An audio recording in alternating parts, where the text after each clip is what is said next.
So when Neptune's above the horizon or below, is your fantasies, your expectations out in the social functional world or in your subjective personal world?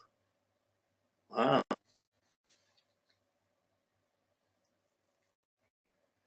If it's out in the subjective world, in the objective world, friends, status, career, you believe you should be doing something. Oh, is anyone having audio difficulties? 1 second, let's do a check. Gino, you having trouble listening? Yeah, it cuts in and out. It's it gargles. That's just the connection. I can hear you. But sometimes it's gargling. So I'm wondering if the connection might be a little bit slow or interfered. I think it's more in the internet. Like we're going through from one mode to the system and then back around. If there's a whole when the recording happens, though, that's not recorded that way, right? I don't think so. Right. We'll check. Please, we'll check for this today. We'll check for if that's still carried over. Well, yeah, I haven't done them all, but I've noticed that it's clear, right? But then I don't remember all the times it's been gargly, right? Okay, so hopefully it bypasses that. But when the more people that are on the web and the more people using the site, the more it takes away from some of the quality of it. Yeah, well, here at home, if my son is using the internet also, it's going to interfere, but he's not right now. Okay, so I'm going to take you off. I'm just going to, so Sandra's the same, you're getting the fuzz and that? Yes, that's why I sent you the email, because it's intermittent. Sometimes I can hear you really clearly, suddenly it'll just start getting really garbled. Okay, well, if the video is not like it still has that audio, so it's distinctly clear, and there's a clear version of it anyways. Okay, so it's so much the video, it's the audio that's the problem. Yeah, but the audio and the video is the same process. It's recording all together. Okay, but I'm doing a separate audio, so if any time the audio is messed, let me know. Okay. Well, I'm glad you told me, but we'll have to see after. No problem. Anything I can do right at the moment. Okay. Okay. Thanks a lot. Okay, I'm not going to go through everybody. We basically see what's happening. When I was doing the things to China, this happened a lot. It would wave in and wave out, and it was very frustrating. But that's why I audio recorded as well. All right, I'll see if I can make the voice a little bit louder or stronger. And if that makes, see if that makes any difference. Is your puzzle, is your dream, is your fantasy above the horizon? Is it inside, within yourself? I believe I'm going to skate someday. I believe I'm going to do something. I'm going to be good at something. I'm going to be special at something. Is it a subjective vision that you have? Is your visionary nature tied into inner feelings, or is it tied into one's outer peer pressure and status in the world? I'm going to live up to this. I'm going to be a wheel someday. I'm going to be somebody. I'm going to belong. I'm going to be part of something. It's if you see the other way, which is how we usually see it, are your guilts, your sorrows, your dependencies, your sorrows tied up to outside factors or inside factors? Is it tied up to whether you fit in or in these difficulties, or fit in where? Or is it personally, I'm just in my own world, I don't fit in anywhere. It's just like, because everyone's doing it, because it's out there, I may or may not fit in. Like you can have the belief it's all oriented, the belief that it's really something's missing in yourself or something's extra special within yourself that you have to work with. So a lot of artists would probably have the vision of something they have to express, but it may not be practical in terms of business. A lot of business people may think, well, we make money, but we've got to help a good cause. We've got to fund this. We've got to fight poverty. We've got to do this. So a lot of very good things can be done objectively and socially. But at the same time, if it's not, there can be a lot of guilt and sorrows or injustices for not helping other causes, for not participating. This gets, when there's peer pressure, or there's shunning, or there's guilt or shaming, or there's deception on a market or in business. This is all Neptune things. Getting mortgages, having things you can't live up to, being haunted by not finding the right job, or what, that's Neptune above the horizon, or the belief that I've got the perfect one. But that's when your belief's above. When it's below, it's not about the outer things. It's, am I good enough? Can I do it? There's almost a shyness or belief in oneself, or a tendency to not disassociate with the outside inner things. And it can be really personal in terms of imagination. When it's vision and imagination, that's very profound for a writer or a teacher or a dancer. But when it's guilt or it's sorrows, and I can't get this, I never expectation, I came to an alcoholic home, and you have problems at home, you have all the sorrows and guilt. That's why I do everything before I even fit into anyone. The Neptune below the horizon is the damage and the confusion and the sorrow and the gullibility are in your personal world, in your link to your mom, your dad, your home, your past, in anybody else's world. So a very different thing to be socially functional when you got this personal guilt, sorrow, disassociation, or belief. But if you come up in a perfect house, you're one of the 1%, or you're living in a socially off protected things, you have the right schools, you have the coaches, you have the teams, you get to marry the right relationships, you have the money, you have all these things to do things. That's there, but it still doesn't make you necessarily personally.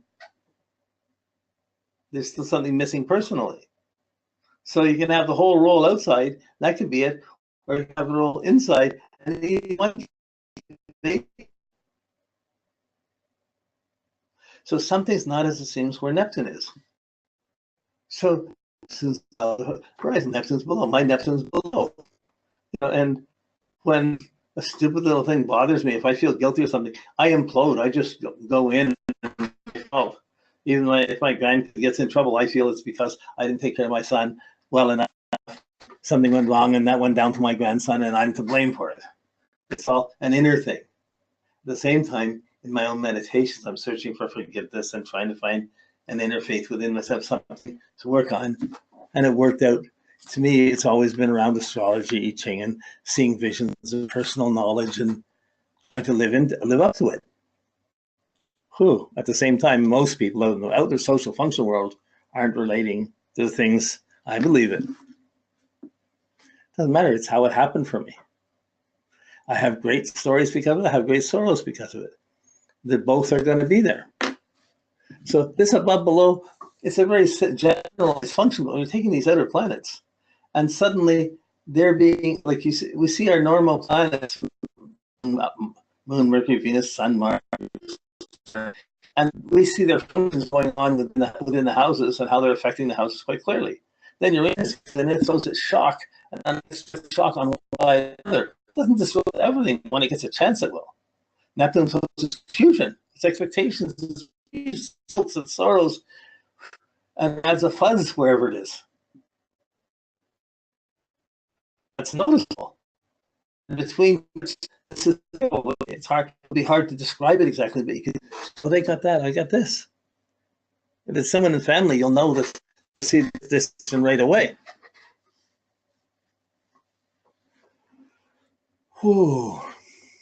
So if someone's going through therapy and you're trying to help them, if you're trying to help them for social reasons, well, everybody does this. You should be in the group. Just come to church. Just be in the group all the time. It'll fix you. That may work for someone with Neptune above the horizon. It may not work for someone with Neptune below the horizon.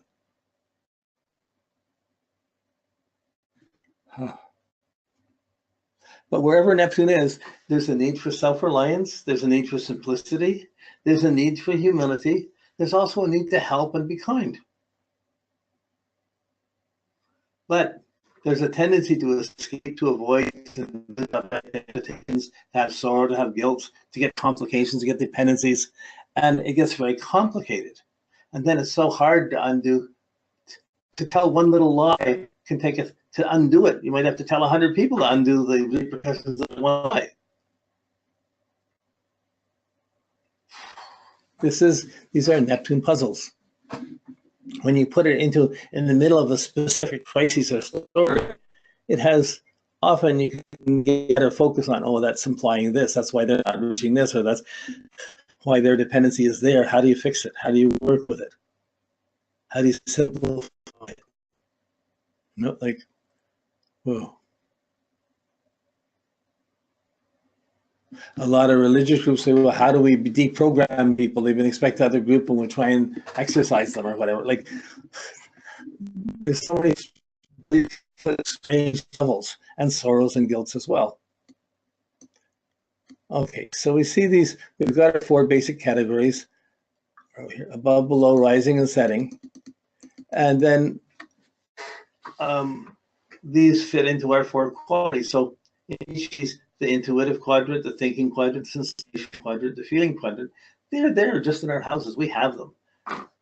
Where's Neptune? We already know which, we've done the 2 halves, the rising, setting, the above, below. So when we put these together, it's going to be in one of the 4 quadrants.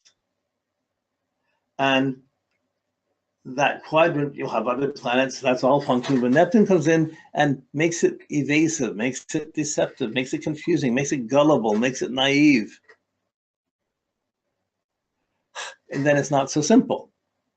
So something's not as it seems in each quadrant. So if Neptune's in the intuitive quadrant, it's rising, but it's subjective. You're projecting your own vision.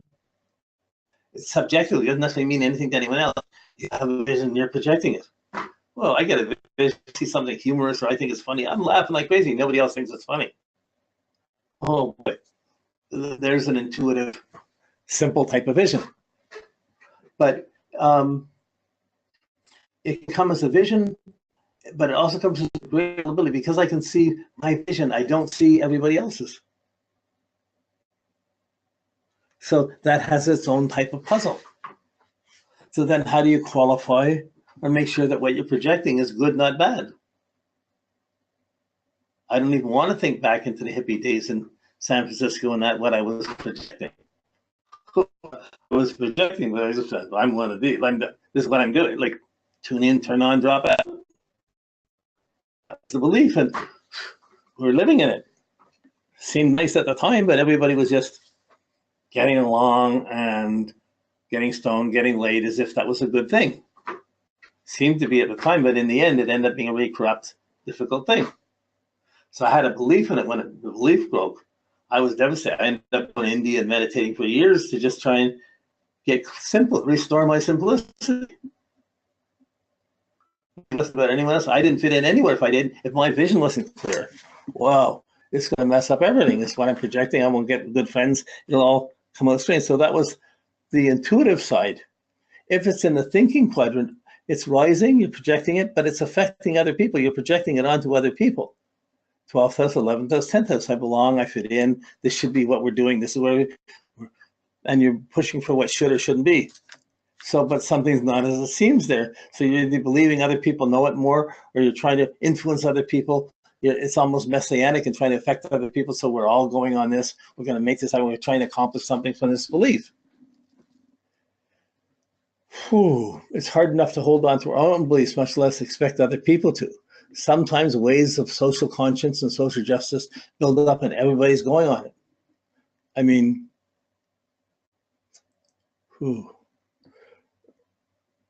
I just think sometimes we run into something, we're thinking, I was just remembering that picture of that little girl that was napalmed, and there's a picture of her running without her clothes, and she'd just been napalmed in Vietnam.